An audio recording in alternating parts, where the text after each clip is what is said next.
Picture चालू करो बे। अभी मजा आएगा ना भिड़ो। सर आज आपको बीजेपी की तरफ से कोई ऑफर हुई है ज्वाइन करने के लिए? अब तक धमकियां बहुत मिली कि बीजेपी में आ जाओ, अच्छा रहेगा तुम्हारे लिए, तुम्हारे परिवार के लिए। Hey, I've seen this one. This is a classic. कहते हैं बीजेपी में आ जाओ, हम छोड़ देंगे। मैंने कहा बिल्कुल नहीं आऊंगा बीजेपी। शर्म करो, भगवान से डरो, भगवान से डरो।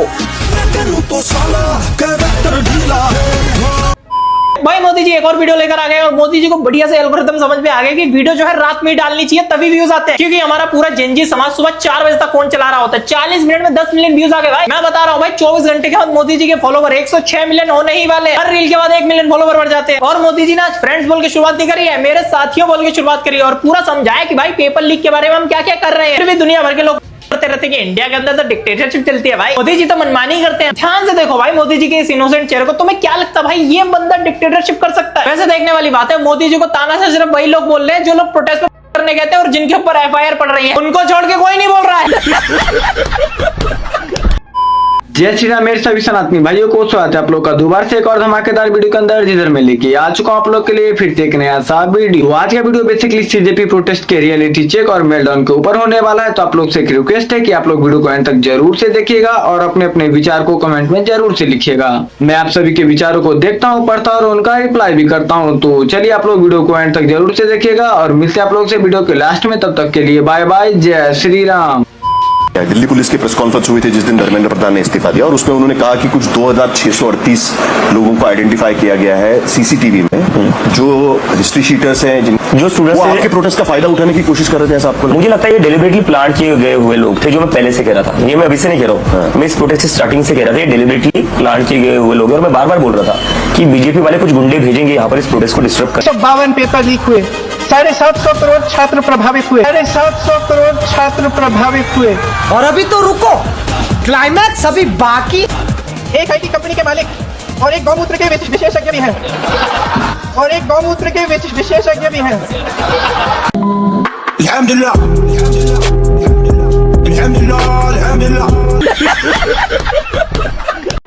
लोगों को कहा था परसों हम लद्दाख के लिए निकल रहे हैं, तो हम रेलगाड़ी से निकले, जो कि मेरा सबसे पसंदीदा यातायात है।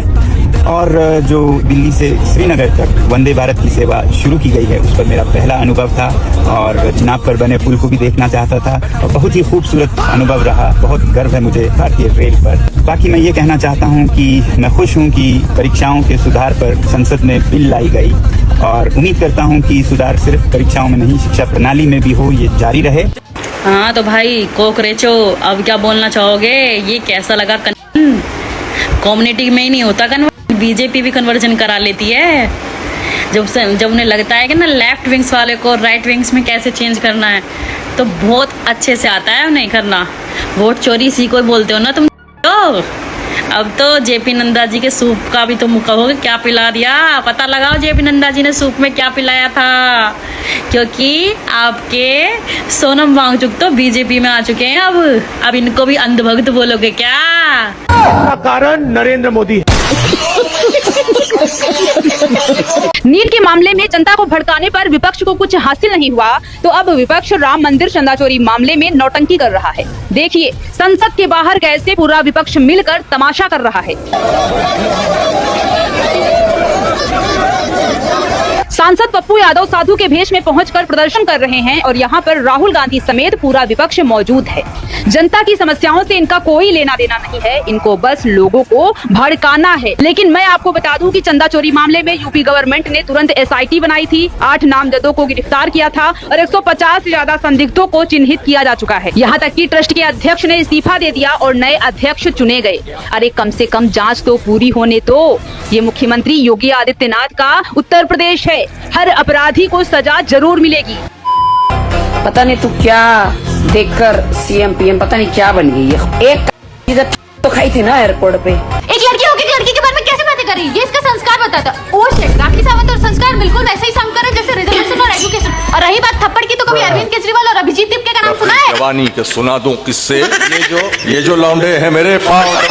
बहुत शर्म आती है कि इतने बड़े प्रधानमंत्री, इतने बड़े अमित शाह, उनके पोते की उम्र का मैं हूँ, उनके पोते की उम्र के बच्चों को इस तरह की धमकी देते हैं। एक महीने के प्रोटेस्ट के दौरान अमित शाह और मोदी जी को इतनी गंदी गंदी भद्दी भद्दी गालियां देते हुए कभी इन्हें बाप दादा या परदादा याद नहीं आए। आज जब विक्टिम कार्ड खेलना है तो इनको भगवान भी याद आ रहे हैं और बाप दादा भी याद आ रहे हैं। अब इनको याद आ रहा है कि अरे बाप दादा की उम्र के हैं वो तो हमारे, अगर तुम्हारे बाप दादा की उम्र के थे तो तुम्हें शर्म नहीं आई जिस तरह की गालियां तुम उनको वहां दिलवा रहे थे? तुम्हें शर्म नहीं आई जिस तरह की बातें उनके बारे में तुम वहां कह रहे थे? तुम्हें एक बार भी तुमने किसी को कंडेम क्यों नहीं किया कि इस तरह की बात मत करो, वो हमारे बाप दादा की उम्र के हैं? यार तुम कितना भी बच लो, तुम्हारी असलियत जमाने के सामने आएगी और जल्द आएगी।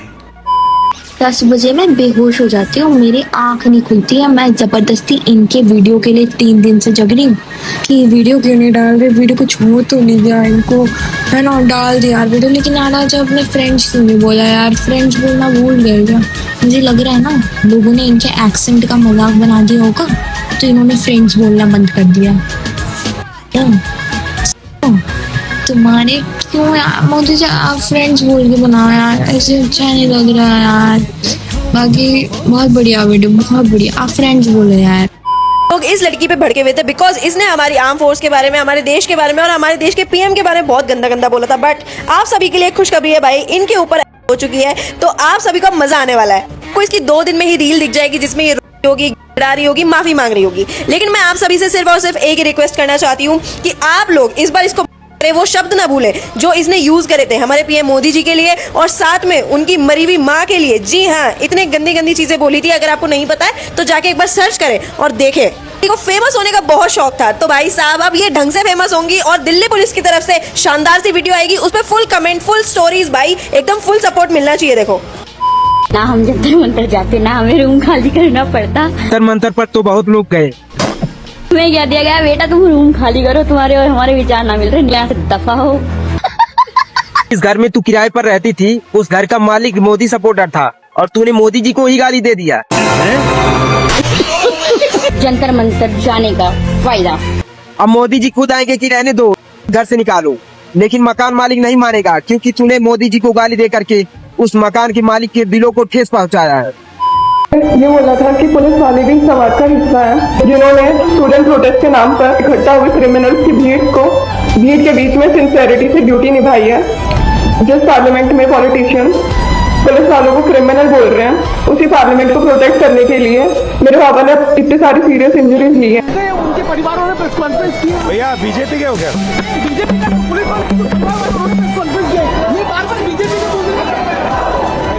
प्रियंका गांधी जी, ये आप क्या बोल रही हो? दशक में 152 पेपर लीक हुए, 750 करोड़ छात्र प्रभावित हुए। नहीं, ये नहीं हो सकता। प्रियंका गांधी जी गलत नहीं बोल सकती। मुझे लगता है उन्होंने 3-4 देश और ऐड करके बोले, 3-4 देश के और पेपर लीक का मामला भी उन्होंने सामने रखा है। कितनी महान है, कितना सोचती हैं वो। अच्छा, स्क्रिप्ट में गलती होगी, स्क्रिप्ट राइटर की गलती है। हाँ, क्योंकि मुझे पता था कि प्रियंका जी तो होशियार है, वो तो बिना फैक्ट्स की कोई बात नहीं बोलती। स्क्रिप्ट राइटर की गलती है सारी का। 140 करोड़ देशवासी लेकिन 750 करोड़ छात्र पेपर लीक की वजह से प्रभावित हो गए। आपकी गलती नहीं है, स्क्रिप्ट राइटर की गलती है, उसको डांटना जाके आज। लेकिन फैक्ट्स तो चेक करने चाहिए थे ना। जब ब्राह्मण अपनी नाली खुद साफ करने लगेगा, गटर में खुद घुसेगा ना, जिस दिन अपने टॉयलेट खुद साफ करेगा, अपने मरे हुए जानवर खुद से हटाएगा, रोडों पे जो कचरा डालते हैं खुद उठाएगा, जब अपने घर का कचरा फेंक के आएगा उस दिन रिजर्वेशन हटाने की बात करेंगे। तो कचरा उठाने वाले को रिजर्वेशन दो, तो उसको रिजर्वेशन दो जो नाली में घुस के नाली साफ कर रहा है, तो उसका सपोर्ट करो। जो एक्चुअल में गटर साफ किया है तो उसका सपोर्ट करो, जो मरे हुए जानवर को उठा के ले जा रहा है।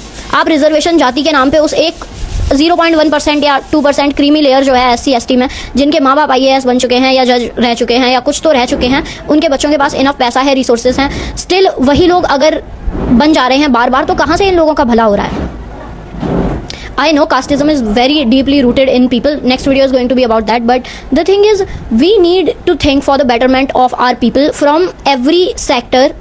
ऐसा नहीं करना चाहिए कि बस जाति के नाम पे रिजर्वेशन रखो, क्योंकि आपको जाति नहीं पता उस इंसान की जो गटर में घुस के उसको साफ कर रहा है। और अगर आपको पता भी है तो जाति को साइड रख के उस इंसान की मदद करो ना। आर्थिक सिचुएशन के हिसाब से नहीं होना चाहिए रिजर्वेशन, कि आपके नाम के पीछे क्या नाम लगा होता है उस पर होना चाहिए। और अगर आपका आर्ग्यूमेंट ये कहता है कि ब्राह्मण सारे अमीर ही होते हैं, तो हमारे मोमोज वाले भैया और पेटीज वाले भैया दोनों के दोनों मिश्रा और त्रिपाठी हैं, कितने ही अमीर होंगे, फटी चप्पलों में दुकानें लगा रहे हैं।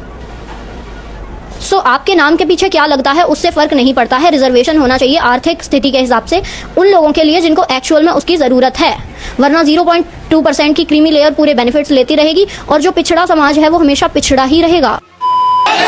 आप सब यहाँ आए, रात के समय आए, बारिश में आए, धूप में आए, आपने अरे काका, जो रात को आया तो वो धूप में कहां से आ गया? रात को धूप कब से निकलने लग गई? और कुछ लोग तेरे को प्रधानमंत्री देखना चाहते हैं। भाई मैं सोचता हूँ कि अगर तू प्रधानमंत्री बन गया तो इस देश का क्या ही होगा, क्योंकि तू रात में धूप निकाल देता है।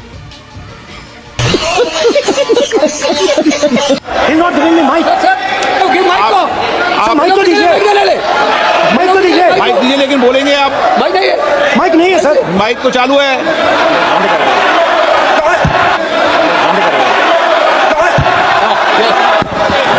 आप बोलो से, लेकिन सदन की गरिमा से बोलेंगे आप। मैं बोल सकता हूँ सर। आप बोल सकते हैं, लेकिन सदन के नियम प्रक्रियाओं से बोल सकते हैं। तो थैंक यू भाई लोग, आप लोगों ने वीडियो को एंड तक देखा। आई होप कि आप लोगों को वीडियो अच्छी लगी होगी, और अच्छी लगी तो वीडियो को एक लाइक करके चैनल को सब्सक्राइब करना, जिससे हमें मोटिवेशन मिलती है ऐसे ही और पॉलिटिकल कंटेंट बनाने के लिए। तो जाते जाते भाई लोग एक छोटा सा रिक्वेस्ट है, अगर आप लोगों ने वीडियो को एंड तक देखा है, अगर आप लोगों को इस रियलिटी को जाने है सीजेपी प्रोटेस्ट से रिलेटेड, तो आप लोग अपने अपने थॉट को जरूर से लिखिएगा। मैं उन सभी को पढ़ता हूँ, देखता हूँ और उनका रिप्लाई जरूर से करता हूँ। तो चलिए मिलते हैं किसी नेक्स्ट वीडियो में, तब तक के लिए बाय बाय, जय श्री राम।